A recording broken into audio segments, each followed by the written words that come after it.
I'm Brian from the band Soil, and you are watching Underkill TV.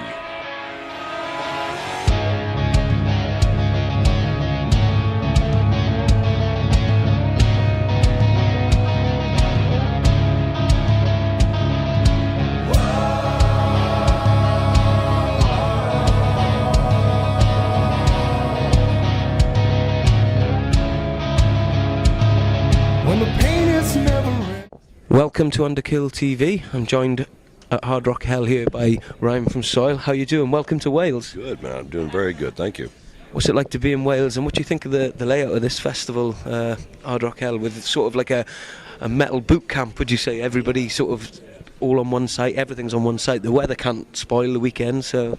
Right, it's the first festival I've ever been a part of that's like indoors. Yeah. Which is not a bad idea when you consider the weather that we encountered with download this year. Yeah, of course, yeah. So it's cool. I mean, I have no complaints. I'm just glad to be here. I mean, anytime we get to come over to the UK and do shows, we're happy about it. I mean, you've always had a really good following in the UK. I mean, you know, even when you broke through back in sort of 2003, 2004, I remember you played Download then with Drowning Pool. You got up on, didn't they get up on stage with you, or you got up on stage with them? We actually missed our time slot because our bus broke down coming from Germany.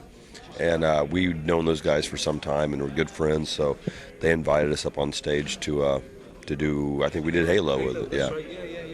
So they kind of still gave us that moment to get up there and do something, which was very cool of them. That's very cool. And you guys have got a fantastic slot tonight. You're on like one of the main headlining times. Like, I think it runs Fozzy, you guys, and then Buckcherry, I think. Right, correct. I think we're on like 10:10. And have you had a chance to check out the room and everything, seen what it's like in there? Yeah, when we showed up this morning, I got off the bus to go inside to check it out, and I was hungry, and so the first thing I see is, I'm checking out, all the food places are closed, so I make my way back out to the bus, but by the time I get there, the bus is gone. So in my head, I'm just like, oh, awesome, I just got grease spotted in Wales. I'm going to have to find a new place to live. But luckily they were just down the street, so I finally I ran into our tour manager, Luke, and was like, hey, remember me? So it was cool.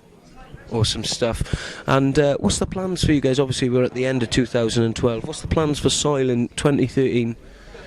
Well, we've been writing. This past year. Once we did that anniversary tour. Yep. Last year, October of last year. And we ended up having way too much fun at it, and we started talking more and more about writing together again and maybe doing a new record. Yeah. And we did. We started writing together, and we're ready to record now. So I think once we get home from this, we'll enjoy the holidays. Yeah. And because we got two more shows. We got 2 more shows in the UK, and then we head over to Europe for about 2 weeks, about a week and a half, and then go home for the holidays, and then pre-production January, and go and start recording the record in February. Excellent stuff. So you're pretty much taken care of all the way up to Christmas, really. It's flat out all the way to Christmas, and then as soon as Christmas is over, it's back to work writing. Yeah, it'll be yay for the holidays and right back to the work. With this the one thing we all had in common when we talked about doing another record is that we wanted to do everything and keep control of it.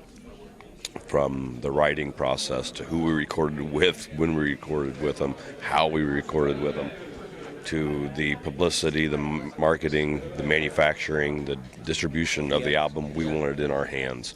So a lot more bands are going down that route now. It seems to be that it needs to. You're right, it needs to. I mean, so many bands are doing it these days, and like yourself, it's a lot more established artists like yourselves and other big artists are going down that road. Why do you think that is then? Well, I think I'm sick and tired of seeing musicians that I've shared the road with that could bury me talent-wise, that eventually have to make that tough decision on whether they're going to be out on the road doing their dream job or whether they're going to go home and find a job that actually pays for their bills. Yeah.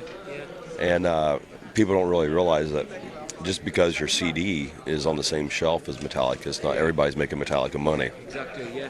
And there's a lot of good musicians out there that have had to go home. You see, lineup changes happen all the time. Yeah. And that's a lot of times has to do with it. So the bands need to figure out some way that they can start making a living at their dream job. And hopefully this is a route that might be successful in doing that. Excellent stuff. And how would you say the new material sounding compared to previous sort of soil offerings?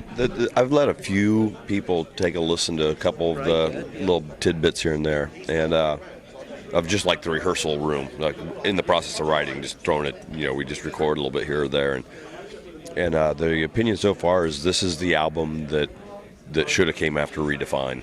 Really, right. That you had Scars, Redefine, and then I left the band. A lot of people are just like, and it makes sense. Me, Adam, and Tim were really the three main cogs in the writing process anyway. So you got the three of us back together again, and yeah, there's Meathead now, but it's been cool. It's been fun. Well, thank you very much for your time. I understand, you've got a very, very busy schedule. We look forward to checking out the new material in the new year. We wish you all the very best for tonight. We'll be down there jumping in the mosh pit down the front, and we can't wait to see you guys. From Underkill TV, we're signing out from Hard Rock Hell. Thank you very much. And you've nothing left to choose.